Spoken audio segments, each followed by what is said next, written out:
அஸ்ரியா நேமுக்கு meaning கேட்டிருந்தாங்க. அஸ்ரியா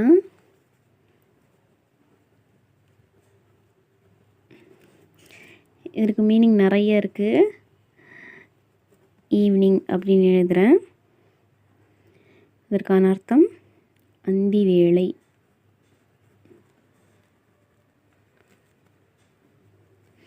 இதான் புக்கில் இருந்துச்சு. நிறைய பேர் என்ன கமெண்ட் பண்ணுறாங்கன்னா, எங்கள் அம்மா அப்பா வேறு மீனிங் சொல்கிறாங்க, நீங்கள் வேறு மீனிங் சொல்கிறீங்க. இந்த மாதிரி கமெண்ட்ஸ்லாம் கூட நான் பார்க்குறேன். ஒரு பேர் அப்படின்னா அந்த மீனிங் மட்டும் இல்லாமல் நிறைய மீனிங் கூட இருக்கும். நான் எழுதும்போது கூட சொல்வேன், நிறைய மீனிங் இருக்குது, ஆனால் நான் இந்த மீனிங் எழுதுகிறேன்னு சொல்லி கூட நான் சொல்வேன்.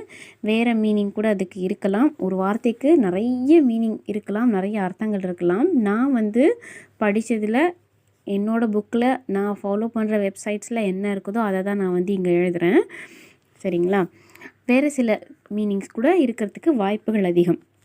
அந்தி வேலை, அதாவது அசர டைம் சொல்கிறாங்க இல்லையா, அந்த மாதிரி அஸ்ரியா, அசர் வேலையில் பிறந்தவர். அசர் மாதிரி அந்த அசர் மங்கும்போது ஒரு மாதிரி கோல்டன் கலராக இருக்கிறாங்க இல்லையா, அந்த மாதிரி கோல்டன் கலரில் இருக்கிறவங்க. இந்த மாதிரி நிறைய மீனிங் இருக்குது. அந்த மீனிங்க்கு ஏற்ற மாதிரி பேர் வச்சுக்கலாம். அதுக்கு எப்படி எழுதணும்னா, அரபிக்கில் ஐன் ஸ்வாத் ரா யா ஹா, இதுதான் அஸ்ரியா. அந்த மாதிரி எழுதும்போது இந்த ரா வரைக்கும் நிறுத்திட்டு யா அதை சேர்த்து அஸ்ரியா இந்த மாதிரி போட்டுக்கலாம். இல்லைன்னா ஹையா இந்த மாதிரி கூட போட்டுக்கலாம். இல்லையா இந்த மாதிரி கூட நீங்கள் போட்டுக்கலாம், இப்படி வேணுமோ. ஸ்வாத் ரா இப்படி போட்டு யா அஸ்ரியா அந்த மாதிரி கூட நீங்கள் போட்டுக்கலாம். இந்த ரா நீட்டி இப்படி விட்டிங்கன்னா கேலிகிராஃபியில், அதாவது எழுதும்போது நல்லா இருக்கும் அதை பார்க்க. இந்த மாதிரி நீங்கள் சைன் வேணாலும் போட்டுக்கலாம்.